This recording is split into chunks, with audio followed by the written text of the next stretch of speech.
Bonjour, bienvenue dans la série sur les échecs. Alors, le concept de clouage est extrêmement fréquent et on l'a déjà vu dans de nombreux exemples. Il n'est plus nécessaire de redéfinir le clouage. On va toutefois l'illustrer par des schémas les différents types de clouage. Les principaux types de clouage se retrouvent représentés ici. Ici, on a le roi se trouve derrière une pièce clouée qu'il ne peut jouer d'aucune façon, puisque sinon il sera en échec. On appelle cela un clouage absolu. De même, avec roi, tour et fou. Ici, la marche des figures clouées est toujours différente de celle des figures clouantes. Par conséquent, elles ne peuvent pas être jouées. On appelle ce type de clouage un clouage total. Alors, voyons d'autres cas. Donc, ici, ou comme ceci.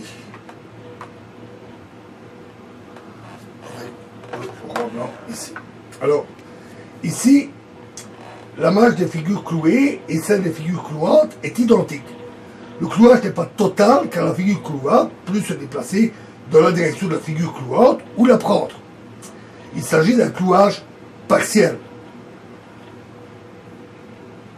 Alors, dans ces exemples, la figure clouante a une valeur, dans certains des exemples que nous avons vus ici, la figure clouante avait une valeur plus élevée que la figure clouée. Et dans d'autres cas, c'est l'inverse. Ici, les valeurs des figures sont identiques. Si la figure clouée a de moindre valeur est protégée, elle se trouve certes immobilisée, mais son clouage ne doit pas automatiquement entraîner une perte matérielle, comme cela se produit en cas contraire. D'autres types de clouage sont, par exemple, on va représenter ici,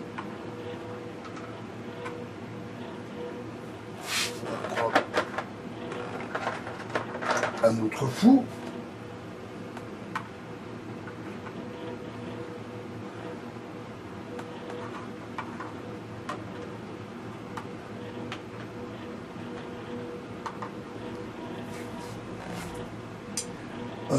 Ici, les pièces clouées, fou A2 ou cavalier B6, pourraient jouer. Mais dans leur départ entraînerait la perte ici de la dame, ici de la tour, la perte de la figure de valeur supérieure qui est placée derrière elle. Alors ici,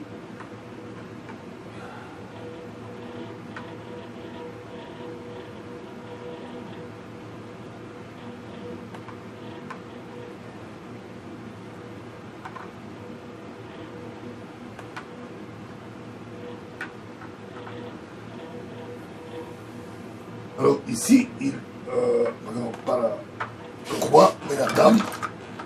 Ici, il en est de même. Ici, le fou G2 est cloué par la menace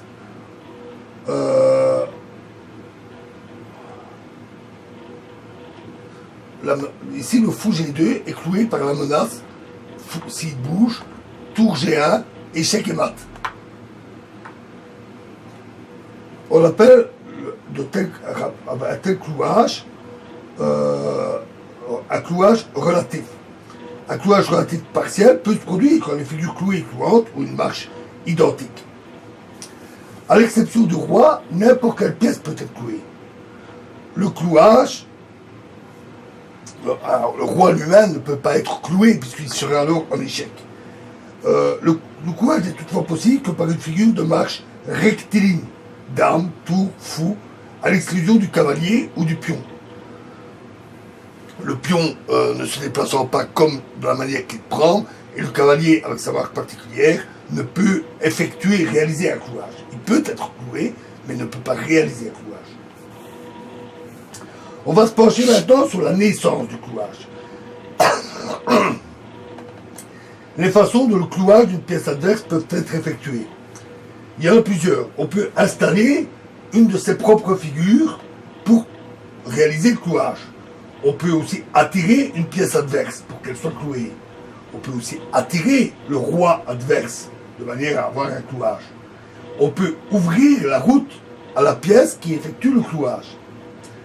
Et enfin, on peut donner un échec qui force l'interposition d'une pièce adverse qui est alors clouée. Et enfin, il existe d'autres méthodes. Alors, le clouage par l'installation d'une de ses propres figures, c'est le plus fréquent. Et il découle même des ouvertures. Alors voyons. Ça. Mettons les pièces pour l'ouverture.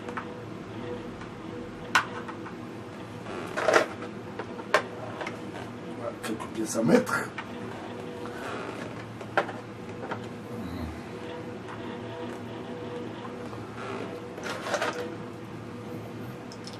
Voilà pour les blancs.